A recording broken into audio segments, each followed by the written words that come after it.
दोस्तों, आज मैं आपके सामने एक रहस्यमयी परछाई का एपिसोड नंबर 2 लेकर के आई हूँ।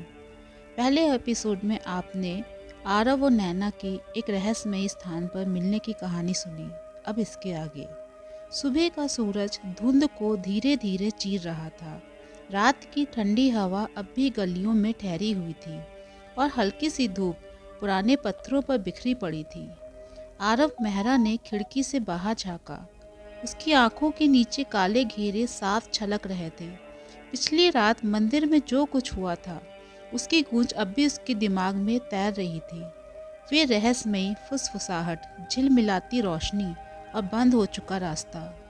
उसने सिर पकड़ा और खुद से कहा, क्या ये सब सच था या मैं पागल हो रहा हूँ?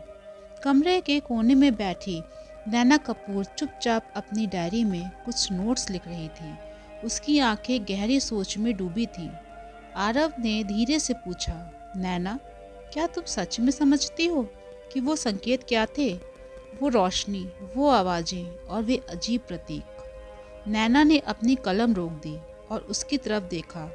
उसकी आंखों में चिंता और दृढ़ता दोनों थी। मुझे यकीन है कि ये किसी प्राचीन समाज का हिस्सा है। मैंने ऐसे प्रतीक पुराने मैन्युस्क्रिप्ट्स में देखे हैं, लेकिन वे ठहर गई। ये सब किसी बड़े रहस्य से जुड़ा है और शायद ये शहर में लगातार घट रही अजीब घटनाओं से भी।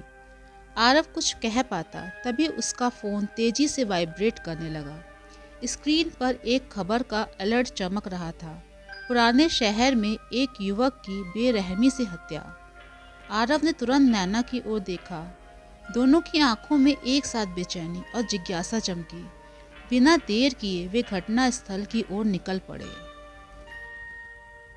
पुराने से शहर की वे वही तंग गलियां जहां रात को वे मंदिर गए थे, अब पुलिस की गाड़ियों और लोगों की भीड़ से भरी थी। जगह जगह बैरिकेड लगे थे और हवा में बेचैनी थी। जैसे ही आरव और नैना उस जगह पहुंचे, उन्होंने देखा एक आदमी का शव गली के बीच पड़ा था। उसके शरीर के चारों ओर खून फैला था, लेकिन सबसे भयावह बात थी कि उसके सीने और हाथों पर बने अजीब निशान। ये निशान ऐसे थे जैसे किसी ने चाकू से त्वचा पर प्रतीक उकेरे हों। आरव ने ठंडी सांस ली। हे भगवान, ये। नैना आगे बढ़ी और शव के पास झुकी। उसके चेहरे का रंग उड़ चुका था। ये वही प्रतीक हैं, बिल्कुल वही जो हमने मंदिर की दीवारों पर देखे थे। उसकी आवाज़ कांप रही थी, लेकिन आंखों में डर से ज़्यादा हैरानी थी।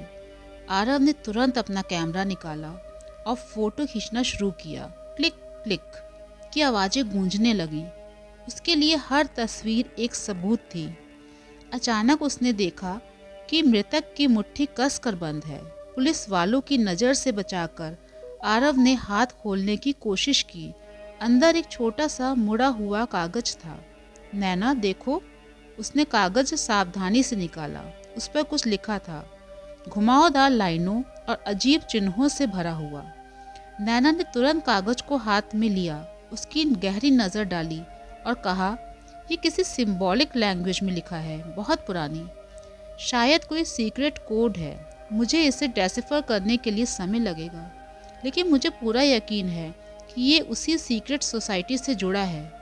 आरव की आंखों में चमक आ गई। मतलब ये हत्या और वो समाज दोनों एक ही धागे से बंधे हैं। इतने में भारी जूतों की आवाज पास आई।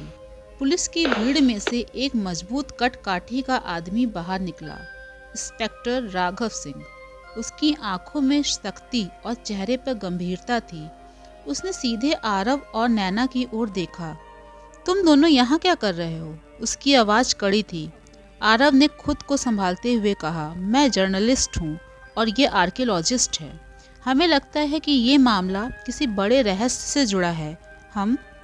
राघव ने बीच में ही टोक दिया, मैं जानता हूँ कि तुम दोनों रात को भी यहाँ घूम रहे थे।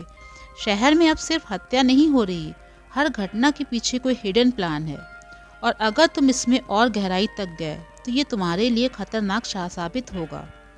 उसकी चेतावनी ठंडी हवा जैसी लगी।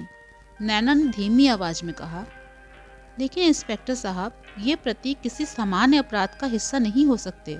इनका संबंध बहुत पुरानी सभ्यता और शायद किसी गुप्त सोसाइटी से है। राघव ने आंखें तरेरी। तुम्हें जितना पता है उतना ही काफ़ी है, आगे का काम पुलिस का है, अब पीछे हटो।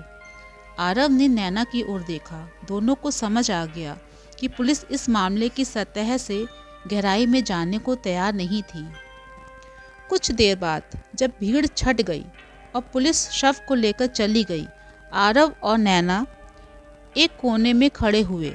आरव ने धीरे से कहा, हमारे पास पहला क्लू है, ये कागज। अगर हम इसे समझ लें तो शायद हमें सोसाइटी की अगली चाल का पता चल जाएगा। नैना ने कागज को ध्यान से अपनी डायरी में रखा। ये समाज हमें देख रहा है। मुझे लगता है वे हमें चेतावनी देना चाहता है। लेकिन उन्होंने ये कागज पीछे क्यों छोड़ा?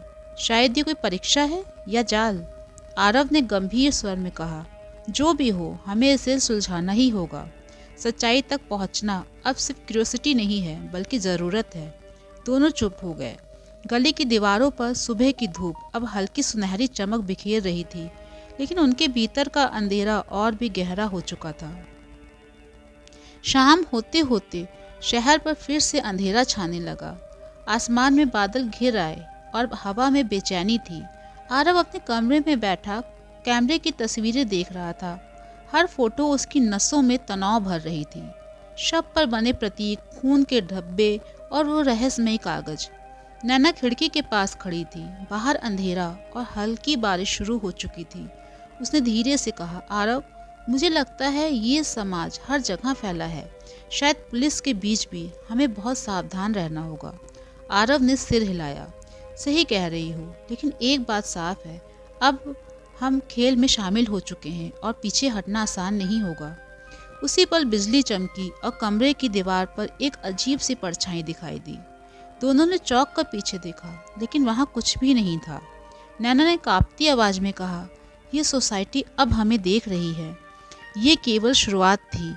एक हत्या, एक क्रिप्टिक क्लू और एक समाज जिसकी परछाई हर कदम पर उसका पीछा कर रही थी। शहर की रात और गहरी हो गई थी और आरव और नैना जानते थे ये रहस्य अब और भी खतरनाक मोड़ लेने वाला है। दोस्तों, इस प्रकार एक रहस्यमयी परछाई का एपिसोड नंबर 2 पूरा होता है। आशा है कि आप सभी को पसंद आया होगा। मैं जल्द ही एपिसोड नंबर 3 लेकर के आऊँगी।